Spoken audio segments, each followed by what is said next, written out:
दृष्टि आईएएस के audio article programme में एक बार फिर से आपका स्वागत है। मेरा नाम है सपना कुशवाहा। आज का हमारा आर्टिकल भूगोल के महत्वपूर्ण भाग सिंधु नदी तंत्र से संबंधित है। यूपीएससी की प्रारंभिक और मुख्य दोनों परीक्षाओं में इस भाग से प्रश्न पूछे जाते रहे हैं। यह आर्टिकल आपके उत्तर लेखन की गुणवत्ता बढ़ाने में सहायता करेगा। यह ऑडियो आर्टिकल सामान्य अध्ययन प्रश्न पत्र 1 के भूगोल खंड से जुड़ा है। तो आइए आर्टिकल की शुरुआत करते हैं। सिंधु नदी को भारतीय उपमहाद्वीप में सभ्यता का जननी कहा जाता है, क्योंकि विश्व की प्राचीनतम सभ्यताओं में से एक हड़प्पा सभ्यता का जन्म इसी नदी घाटी में हुआ। सिंधु नदी ने ही भारतीय उपमहाद्वीप को स्थायी और सभ्य जीवन से परिचित कराया। वैश्विक स्तर पर भारत की पहचान आज भी इस नदी से जुड़ी हुई है। बता दें कि भारत का एक अन्य आधिकारिक नाम इंडिया सिंधु नदी के अंग्रेजी नाम इंडस से ही उत्पन्न हुआ है।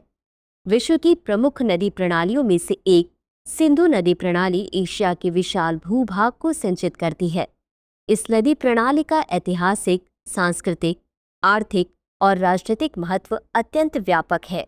इस ऑडियो आर्टिकल में हम सिंधु नदी प्रणाली के उद्गम, प्रवाह, सहायक नदियों, ऐतिहासिक पृष्ठभूमि, भारत पाकिस्तान विवाद, सिंधु जल संधि आदि पर विस्तार से चर्चा करेंगे। तो सबसे पहले समझते हैं सिंधु नदी के उद्गम और प्रवाह मार्ग के बारे में। सिंधु नदी का उद्गम तिब्बत में कैलाश पर्वत के पास बोखार-चू ग्लेशियर से होता है। इस उद्गम स्थान को तिब्बत में सिंगी खम्बन या शेर का मुख भी कहा जाता है, जो इस नदी की ताकत और महत्व को प्रदर्शित करता है। यहाँ से यह नदी तिब्बत से दक्षिण की ओर बहते हुए भारत के लद्दाख क्षेत्र में प्रवेश करती है। लद्दाख में प्रवेश के बाद सिंधु नदी श्योक, जांस्कर और अन्य छोटी छोटी कई नदियों को अपने साथ मिलाते हुए आगे बढ़ती है। इस क्षेत्र में यह हिमालय की ऊंची पहाड़ियों के बीच से गुजरती है और एक विशाल घाटी का निर्माण करती है। लद्दाख में यह नदी बेहद सक्रिय होती है, लेकिन जैसे ही यह मैदानों में पहुंचती है, इसका प्रवाह चौड़ा हो जाता है। इस नदी का जल जम्मू कश्मीर में विभिन्न सिंचाई परियोजनाओं के लिए भी इस्तेमाल किया जाता है।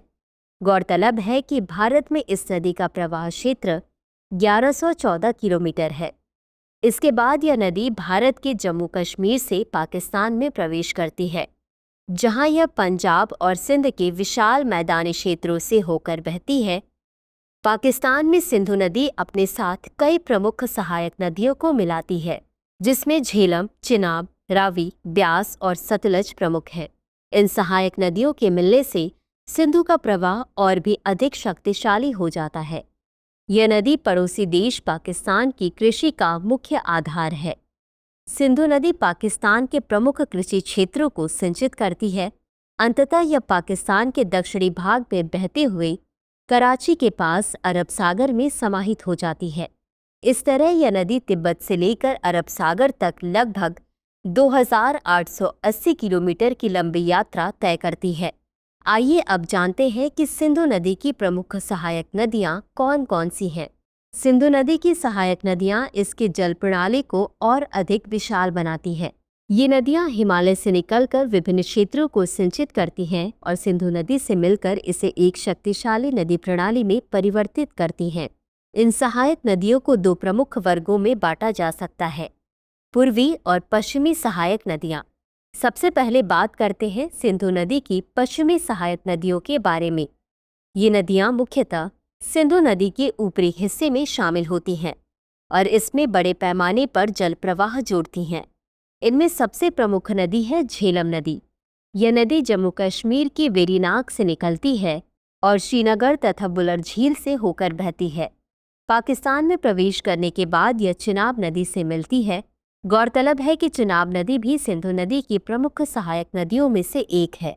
यह हिमाचल प्रदेश में चंद्रा और भागा नदियों के संगम से बनती है, जिसे चंद्रभागा भी कहा जाता है।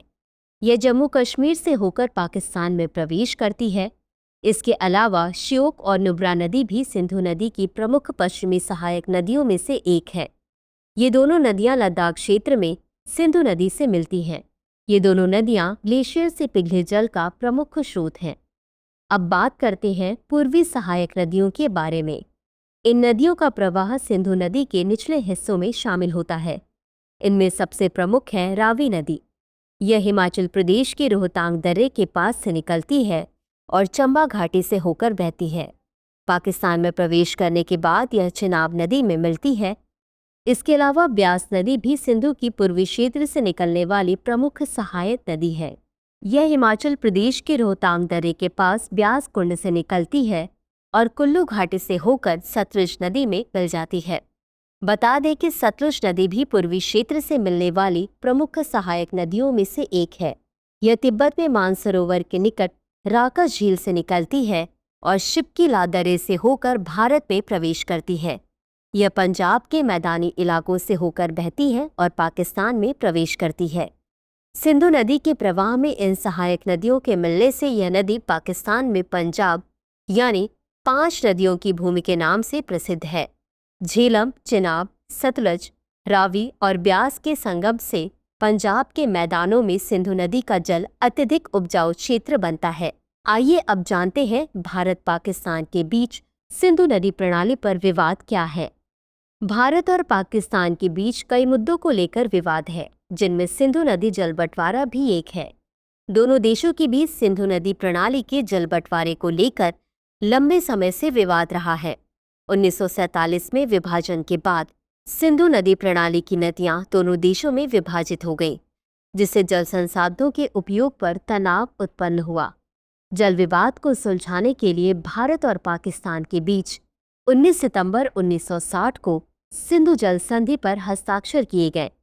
इस संधि के अनुसार पूर्वी क्षेत्र की नदियों यानी रावी, ब्यास, सतलज का नियंत्रण भारत को दिया गया। वहीं पश्चिमी क्षेत्र की नदियों यानी सिंधु, झेलम, चिनाब का नियंत्रण पाकिस्तान को सौंपा गया। इस संधि में विश्व बैंक ने मध्यस्थ की भूमिका निभाई थी। संधि के अनुसार भारत को पश्चिमी नदियों के जल का सीमित उपयोग सिंचाई, परिवहन और बिजली उत्पादन के लिए करने की अनुमति है, लेकिन इसके लिए सटीक नियम निर्धारित किए गए हैं। संधि के प्रावधानों के अनुसार भारत को पश्चिमी नदियों के जल का केवल 20% उपयोग करने की अनुमति है, जबकि शेष 80% जल पाकिस्तान को मिलता है। हालांकि समय समय पर दोनों देशों के बीच जल परियोजनाओं को लेकर विवाद उत्पन्न होते रहते हैं। भारत द्वारा पश्चिमी नदियों पर जल विद्युत परियोजनाओं के निर्माण को लेकर पाकिस्तान द्वारा आपत्ति जताई जाती रही है, जबकि भारत का कहना है कि ये परियोजनाएं संधि के प्रावधानों के अनुरूप हैं। आइए अब जानते हैं कि सिंधु नदी प्रणाली का महत्व क्या है। सिंधु नदी का जल भारत और पाकिस्तान के लिए न केवल एक प्रमुख संसाधन है, बल्कि यह उनकी आर्थिक, सामाजिक और सांस्कृतिक संरचना में भी महत्वपूर्ण भूमिका निभाता है। सिंधु नदी का जल भारत और पाकिस्तान दोनों देशों के कृषि क्षेत्र के लिए जीवन रेखा है। पंजाब और सिंध के मैदानी क्षेत्र, जो कि अत्यधिक उपजाऊ हैं, सिंधु के जल से सिंचित होते हैं। सिंधु की सहायक नदियां जैसे सतलुज, रावी, चिनाब, झेलम और ब्यास विशेष रूप से पंजाब के कृषि क्षेत्र के लिए महत्वपूर्ण है, जिससे यहाँ गेहूं, चावल, कपास और अन्य फसलों का उत्पादन बड़े पैमाने पर होता है। पाकिस्तान की सिंचाई का 90% से अधिक हिस्सा सिंधु नदी से आता है, जिससे यह उसकी खाद्यान्न सुरक्षा के लिए अति आवश्यक है। इसके अलावा सिंधु नदी का जल ऊर्जा उत्पादन के लिए भी बहुत महत्वपूर्ण है। भारत में झेलम, चिनाब और सतलुज जैसी सहायक नदियों पर कई जल विद्युत परियोजनाएं चलाई जा रही हैं, जैसे कि बगलिहार और किशनगंगा परियोजना। साथ ही पाकिस्तान में भी सिंधु जल पर कई बड़े बांध जैसे टरबेला और मंगलाबाद बनाए गए हैं, जो उसके लिए प्रमुख ऊर्जा स्रोत हैं।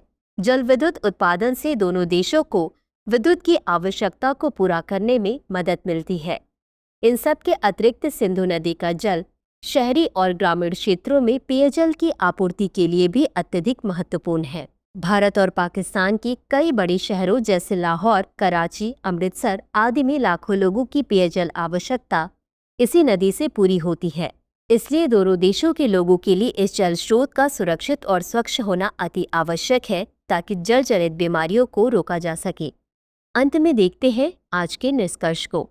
वर्तमान में जलवायु परिवर्तन, जनसंख्या वृद्धि और जल संसाधनों की बढ़ती मांग के कारण सिंधु नदी प्रणाली के जल प्रबंधन में नई चुनौतियां उत्पन्न हो रही हैं। इसलिए दोनों देशों के लिए आवश्यक है कि वे सहयोग और संवाद के माध्यम से इन चुनौतियों का समाधान करें। इसके अलावा समय समय पर सिंधु जल संधि की समीक्षा और संशोधन की आवश्यकता पर भी चर्चा होती रही है, ताकि वर्तमान परिस्थितियों के अनुरूप जल बंटवारा सुनिश्चित किया जा सके। सिंधु नदी प्रणाली न केवल भारत और पाकिस्तान के लिए बल्कि पूरे दक्षिण एशिया के लिए जीवन रेखा के समान है। इसकी नदियां कृषि, उद्योग, पेयजल, जल विद्युत और परिवहन के लिए आवश्यक जल प्रदान करती हैं। ऐसे में दोनों देशों के लिए आवश्यक है कि वे सहयोग, संवाद और समझौते के माध्यम से इस मुद्दे को हल करने का प्रयास करें और इस नदी के गौरव को अक्षुण्ण बनाए रखने में सहयोग करें। चर्चा को यही विराम देते हैं और नोट करते हैं आज का सवाल। भारत और पाकिस्तान के बीच सिंधु नदी प्रणाली के जल बंटवारे को लेकर विवादों का विश्लेषण करते हुए सिंधु जल संधि की प्रासंगिकता और वर्तमान चुनौतियों पर चर्चा कीजिए। तो व्यूवर्स, आज के लिए बस इतना ही। मिलते हैं अगले एपिसोड में किसी नए टॉपिक के साथ। तब तक के लिए धन्यवाद।